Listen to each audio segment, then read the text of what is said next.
Yo teman-teman, balik lagi sama gue Randy. Di video yang kali ini, gue pengen sharing sama teman-teman makanan-makanan yang gue makan untuk bertahan hidup di Sydney. Jadi pas waktu gue susah di Sydney gitu, ya gue cuma sekedar sharing lah nih makanan-makanan apa aja sih yang gue makan. Jadi tuh gue tuh bisa hidup hemat, bisa nabung. Jadi semoga bisa membantu buat teman-teman ya. Nah, makanan yang pertama adalah set. Nah, ini cuma nasi sama telur. Jadi waktu itu pas zaman-zamannya gue susah ya, kerjaan masih sedikit, masih serabutan. Jadi kan kita harus hidup hemat kan. Kalau sekali makan di luar kan bisa 7 dolar, 8 dolar. Tapi gue pilih selalu masak di rumah. Nah jadi gue makan nasi sama telur seperti ini tuh sekitar mungkin 1 mingguan kali ya. Soalnya waktu itu duit udah tipis banget. Jadi ya untuk hidup hemat gitu, gue sering banget makan nasi sama telur. Makan ya.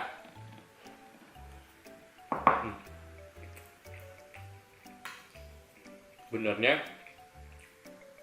gue pakai kecap manis sedikit, tapi karena di rumah gue kecap manisnya habis. Tapi ini pun juga udah enak kok. Ya teman-teman, ini nggak ada maksud apa-apa ya. Video ini nggak ada maksud apa-apa. Gue cuma mau sharing ya. Jangan lupa lah kita bersyukur gitu.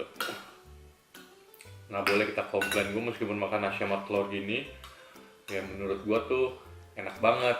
Soalnya kan masih banyak orang kan yang mungkin cuma makan nasi doang gitu, nggak bisa ke telur gitu.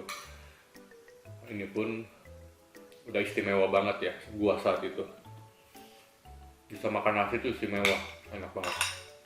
Tapi kalau dipikir-pikir tuh waktu dulu gua saat gua lagi susah-susahnya gitu, tabungan nipis, cuma duitnya ratusan doang gitu, gaji pun seminggu cuma kayak 150 dolar seminggu lu ya itu.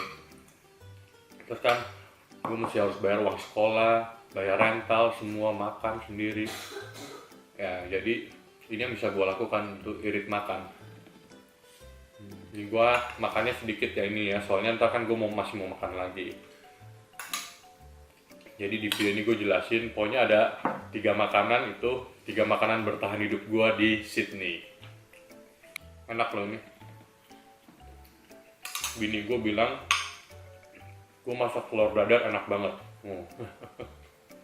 Kayak fluffy banget, fluffy tuh kayak apa? Lembut gitu. Kapan-kapan gue bikinin itu deh ya, video cara memasak telur dadar. Nah makanan ini pun gue suka bawa buat ke tempat kerja ya, nasi sama telur. Jadi waktu itu pokoknya pagi gue nggak makan biasanya. Nah terus siang gue makannya nasi telur gini, malam nasi telur juga selama 1 minggu. Pertamanya sih enak, tapi udah hari ketiga, hari keempat tuh gila. Kan gajian belum gajian kan, belum masuk kan tuh. Jadi ya makan ini terus. Kalau misalkan habis pulang gereja sama teman-teman diajak makan, gue makan di rumah. Ya gue makan ini nasi telur gitu. Soalnya kan kalau makan teman-teman gereja gue pasti kan makan di luar, bisa habis 10 dolar, 11 dolar, 12 dolar. Bukannya gak mau apa gimana, mau banget, tapi dompet yang teriak jangan. Ini aja tuh udah nikmat guys beneran.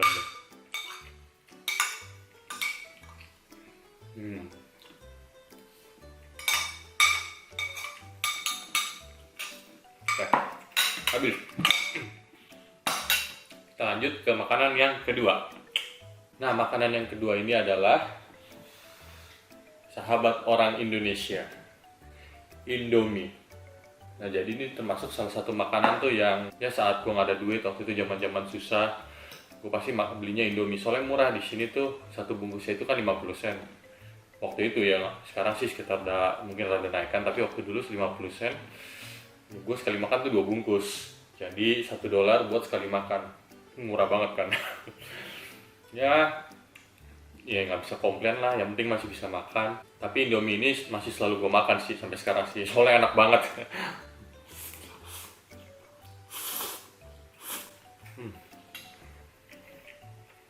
Kalau dulu Gue tuh makan Indomie bisa seminggu bisa 4 kali. Tapi nggak bakal berhari berturut-turut kayak Senin Selasa itu nggak mungkin. Jadi tuh Senin, Rebo, Jumat, Minggu. Ya kalau tiap hari juga kan nggak bagus juga kan. Ntar gue sakit lagi malah tambah susah lagi hidup gue.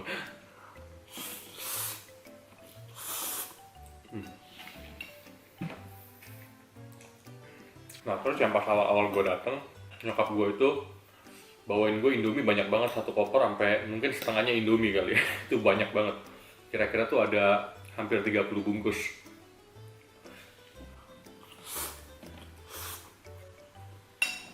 Jadi kan masih nggak tahu kan di sini gimana, apakah Indomie ada di sini. Teman-teman tenang aja, Indomie tuh ada di Australia dan murah juga kok. Setiap kali makan Indomie gini tuh inget yang dulu-dulu tau gak, dimana tuh aduh kayaknya tuh mau makan susah. Ini gak ada maksud apa-apa ya, ini cuma sekedar ya sharing-sharing aja kita.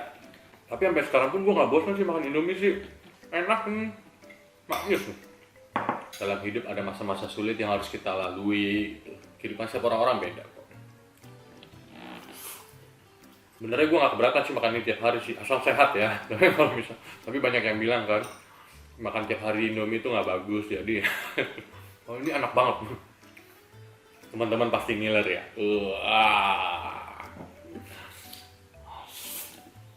Jadi kalau zaman dulu tuh pas gue masih uni ya, masih sekolah, gue tuh pasti ada stok Indomie di rumah, udah pasti. Ini bisa dibilang juga makanan gawat darurat tuh. Selain waktu itu gue saving, ya lihat kalau misalkan setiap kali mau makan, lihat dompet dulu. Kalau misalkan ada uang, makan di luar. Kalau nggak ada, Indomie.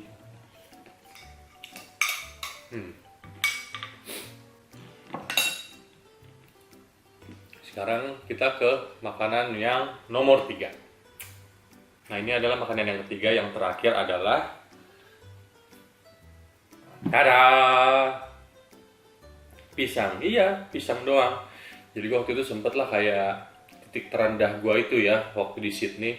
Tabungan gue itu sisa $200 dan gue belum ada kerjaan. $200 itu titik terendah gue. Jadi gue gimana cara gue saving. Jadi gue tuh siang gue makannya ini doang, pisang. Satu doang. Jadi kalau misalkan kerja, jadi pas kerja, pas break, orang-orang pada bawa bekal gimana, ya gue makannya ini satu, pisang.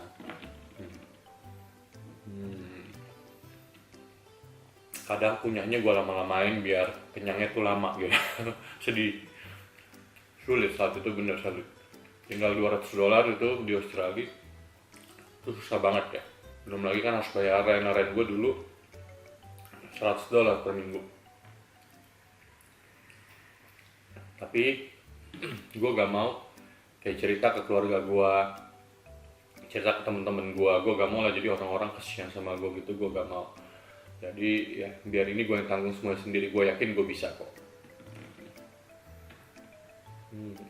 Tapi dalam keadaan saat itu pun ya kita nggak boleh komplain lah, gue nggak boleh komplain soalnya gue yakin banget lah mungkin ada orang yang seharian nggak makan, yang susah banget, itu tuh pasti ada di belahan dunia manapun gitu. Dan gue nggak boleh komplain. Teman-teman juga kalau misalnya teman-teman kondisinya bisa kayak gue makan cuma pisang doang gitu, ya teman-teman jangan komplain gitu, lumayan masih bisa makan pisang gitu kan. Tapi kalau sekarang nah gue bersyukur lah gitu, jadi mau makan apapun bisa gitu, ya nggak boros-boros juga, tapi ya setidaknya nggak perlu mikir 100 kali kalau buat makan di luar. Kalau dulu kan mau makan di luar aja $10 kan, wah ini gue $10 bisa buat makan 3 hari, 4 hari nih. Itu $10 Indomie dapat 20 bungkus. bisa buat makan 10 kali. Jadi kalau ada orang-orang kan banyak yang DM gue di lewat Instagram, bang enak banget bang hidup lu bisa kayak gini sekarang, wah ajarin dong bang gimana gitu. Kebanyakan orang cuma lihat pas pada saat tuh kita udah kasarnya udah melewati masa-masa sulit kita, jadi mikirnya tuh kalau ke Australia gampang, ke Australia pasti bisa sukses gitu. Enggak begitu, itu tergantung respon kita semua. kalau respon teman-teman mau bekerja keras gitu, teman-teman pasti bisa. Mentalnya tuh harus kuat. Jadi ingat, nggak semuanya itu gampang ya. Tiap orang beda-beda. Habis nih. Thank you pisang telah menemani diriku di saat-saat sulit saat itu. Nah, tujuan gue buat video ini ya nggak ada maksud apa-apa lah. Jadi semalam cuma mikir mau bikin konten apa. Oh, kayaknya konten ini bagus gitu. Jadi buat kasih message juga ke teman-teman semua bahwa ya syukurilah hidup kita lah. Bersyukurlah dalam keadaan apapun hidup kita itu. Even gue pun ada masa-masa suka gue pas di Sydney, nggak semuanya itu mulus. Tinggal $200 di Australia itu sulit banget, itu sulit. Dan beruntung banget, gue puji Tuhan banget, gue bisa melewati semuanya itu. Dan ya kalau bisa dibilang sekarang hidup gue lebih baik lah dari yang sebelumnya itu. Jadi kalau teman-teman yang mau berjuang juga ke Australia, ingat jangan berpikir itu mudah. Ya itu susah, mental kalian tuh harus kuat. Nggak segampang yang kalian pikir, nggak segampang saat gue sharing di YouTube gue bagaimana di Australia itu tuh nggak mudah sama sekali. Semua itu ada prosesnya dan respon kita tuh harus benar melewati setiap proses-proses itu. Oke? Yaudah, thank you teman-teman yang udah menonton. Jangan lupa klik like, share, and subscribe. Sampai bertemu di video selanjutnya. Bye bye. Mantap.